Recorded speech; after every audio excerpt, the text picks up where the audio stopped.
Alrighty, everyone, welcome back. The San Jose Sharks. I have not talked about them very often on this channel, mainly because the past couple of years since I started this channel, they haven't been very good. And this is the first year where they've kind of acknowledged that, yeah, we're rebuilding. We're not going to be very good. And they made some moves in the offseason, traded Erik Karlsson, traded away some other key players, and now their team is probably the weakest it's ever been, and this is going to be one of the more painful years. I didn't think it would be this bad, though. I would have at least thought, oh, they're gonna win. They're gonna win They're gonna win a game in October, right? Like they'll go maybe 2-6 or something like that to start off the year. No, they're 0-8-1 through 9 games played for 1 point, and they're last in the NHL. It has been such a painful time to be a San Jose Sharks fan. Thankfully, I'm not. Thankfully, I'm not. But for those who are fans of the channel that are a Sharks fan, my lord, I'm sorry. This has been an absolutely horrible start to the season and one of the worst we've seen.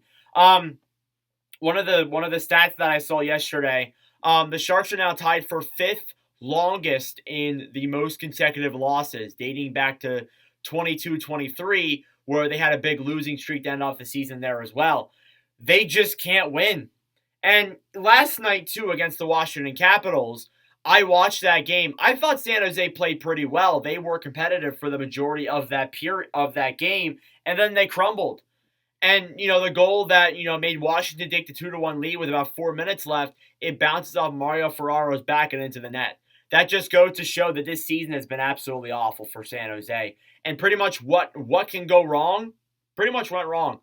The offense can't score. 9 goals for through literally 9 games. So that's a goal a game. You look at all the other teams in the league, they all have at least 15. At least 15. Even the second worst in the NHL, which is Calgary currently, they have 19 goals scored.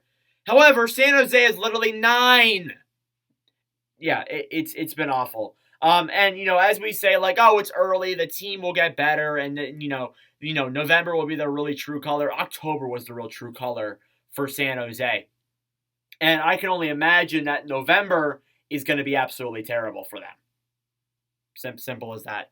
Some other stats for you. They've been shut out twice.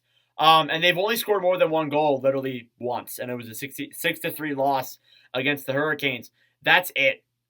That's literally it. The rest of their games have either been shutouts or they scored 1 singular goal. That is how painful this start of the season has been for San Jose. 35 goals against as well in 9 games, which isn't horrible. It's not the worst in the world. It is the worst in the NHL, but it's not unsurprising for a team like them. I feel like Mackenzie Blackwood, who we'll get into in a little bit here, has played very well in the games he has played, and keeping that to a 35 goal against. But yeah, this team's been absolutely horrible and just so painful to watch. I didn't even think I consider not even talking about the players, because the players have just, the skaters, not a lot of scoring. Not a lot there. Tomas Hertl leading the way with 9 games played, 1 goal, 4 assists, 5 points. At least in previous years, with other really bad teams, like with Chicago, for example, or I guess Arizona a few years ago, or Montreal a few years ago, you had players that you could move at the deadline. You had players that were actually playing well, even though the team was terrible. Like last year, I thought about Patrick Kane and all that. Other guys played a role there as well. And then as well as that too, you look at Montreal as well. They had, Brett Kulak, who got dealt. With San Jose, through this first month of October, I guess it's been Hertl, but not really, because he only has 5 points in 9 games. He hasn't been surprisingly great. Now, next up then is Fabian Zetterlund, who I thought has looked solid. 9 games played, 2 goals, 1 assist, 3 points. Crazy what first line can do for you. Zetterlund I've liked a lot. Hopefully he can improve. And then Philip Zadina there too. 2 goals and 2 points. That's it through 9 games played. He's looked solid. He's looked all right so far. Of course, all these players have minus plus minuses. Don't even need to mention them. I think every player on the team, except for 3 guys, have a negative plus minus. So it just goes to show that, yeah, it's been brutal for them. And then Tomas Bertolo as well there is 4th in scoring with 6 games played, 1 goal, 1 assist, 2 points. And then William Eklund, same stats, 1 goal, 1 assist, 2 points. So that has been your scoring. Yeah, your scoring has been absolutely brutal. This entire roster has been brutal. It's been so hard to watch. I think I've watched 2 of their games, and I've been trying to watch as much hockey as I can. I've watched about 2 of their games, and oh my lord, it has been so painful to watch. Every single game has just been so bad to watch. Now, the only positive spot for me is Mackenzie Blackwood, and I think if he keeps playing the way he's playing, maybe he could get a pretty sizable haul to trade deadline for him. But Blackwood, 0-5-1, a 3.83 goals against average, and a .907 save percentage. So he has about a 4 goals against average there, pretty much. You round that up, that's 4 goals against average. However, he has a .907. So I'd say for a goalie who is letting in, 35 divided by 9, that's 4 goals a game almost, basically. I don't know math, so don't count me on that. But you look at that, that's pretty much 9 goals a game, almost 9 goals a game, 4 goals a game.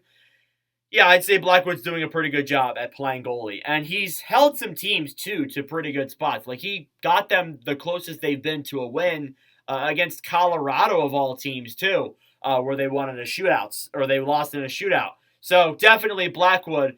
If I'm looking at an MVP right now, it's Blackwood. It's got to be. I mean, and as well as that, too, I believe he has 1 year left on his contract, so there is an upside there if he will get traded. He probably is going to be. But once he gets dealt out, yikes. Yeah, that team's going to be bad. Then you have your upcoming games, and your schedule is not looking too good. And you're kind of getting to the point where it's well, this team's lost literally 9 games in a row. And it reminds me of the Buffalo Sabres in 2021 when they lost 15 straight games. And then the one game, the game that they win against is my Philadelphia Flyers. So I expect when they play Philadelphia in that 3rd game of November that we're going to lose. That's just I'm taking the Sharks money line on that one. But regardless, your schedule goes as follows. You got Vancouver, Pittsburgh, Philadelphia, as I mentioned, Edmonton, Vegas, Anaheim, Florida, St. Louis. So it's kind of a middling schedule there when you're looking at good teams and bad teams. Mostly teams that missed last year, though. So the hope is that they will eventually win a game. But for teams that, aren't San Jose, you're going to be looking at them being like, ooh, we don't want to be that team that loses to San Jose. We don't want that to happen. So that is also what I think, too. But yeah, San Jose, they're winless in October. I'm sure if I am still doing content in about 4 to 5 years, and we're going to look back at this video and laugh at it a lot because obviously, with San Jose, they will be better by then. Hopefully. Knock on wood. But yeah, regardless, let me know your thoughts. I'm sure you don't have a lot of them that are positive. But anyways, thank you all for watching. If you enjoyed, make sure to leave a like and subscribe on them below. I greatly appreciate it. We'll have a much more positive video on San Jose, hopefully, in the next couple of weeks. We'll probably come back at the end of November or when they end this losing streak they've had. But anyways, thank you all for watching, and I'll see you guys in the next video. Adios.